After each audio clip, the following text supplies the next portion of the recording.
अध्यक्ष जी, मीडिया की रिपोर्टों का अगर हम सच माने तो विपक्षी दलों के जहां जहां पर शासित राज्य हैं और पिछले जब एक दशक था, जब 2014 से पहले कांग्रेस लेड यूपीए सरकार था, तब एक नहीं दो नहीं बल्कि टोटल 22 बार पेपर लीक होकर कैंसिल करने पड़े। उनमें से कांग्रेस लेड यूपीए सरकार के अधिकार क्षेत्र में आने वाले 6 ऐसे एग्जामिनेशंस हैं जो सीधा केंद्र सरकार के नीचे आते थे।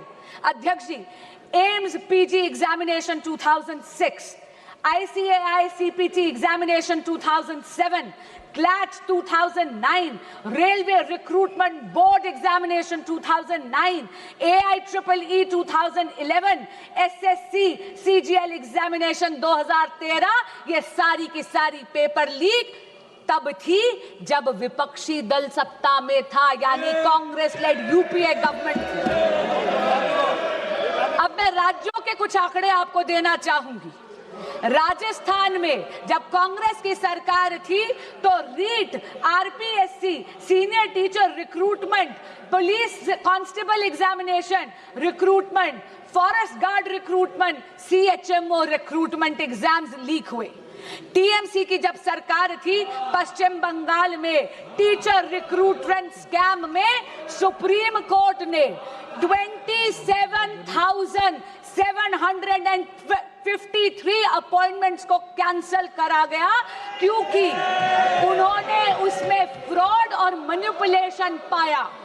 यही नहीं, जब बीआरएस की सरकार थी तेलंगाना में तो टीएसपीएससी पेपर का लीक हुआ। उत्तर प्रदेश में जब सपा की सरकार थी तो police constable recruitment paper leak हुआ। तब तो सॉल्वर गैंग्स और ऑर्गेनाइज्ड एग्जाम फ्रॉड के गैंग्स वहां ऑपरेट करते थे। और हाल ही में पंजाब में, ये तो इसी साल की बात कर रही हूं, फार्मेसी ऑफिसर रिक्रूटमेंट एग्जामिनेशन में तो हाई टेक यानी ब्लूटूथ का इस्तेमाल कर उस पेपर को कॉम्प्रोमाइज करना गया। पर मैं पूछना चाहती हूं, इससे पहले कि विपक्ष मुझ पर यह इल्जाम लगाए that I am talking about whataboutery.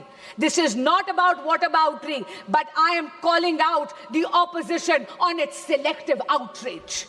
मैं पूछना चाहती हूं विपक्ष से कि अगर ये सिद्धांत की लड़ाई है तो सिद्धांत सरकार देख के बदल कैसे जाता है।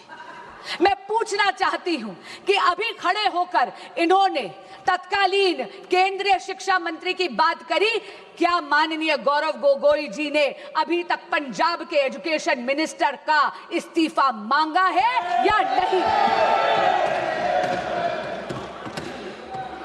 यही बात नहीं है अध्यक्ष जी, एक सिंगल प्रोफेशनल टेस्टिंग एजेंसी की मांग पिछले 30 साल से इस देश में पेंडिंग थी।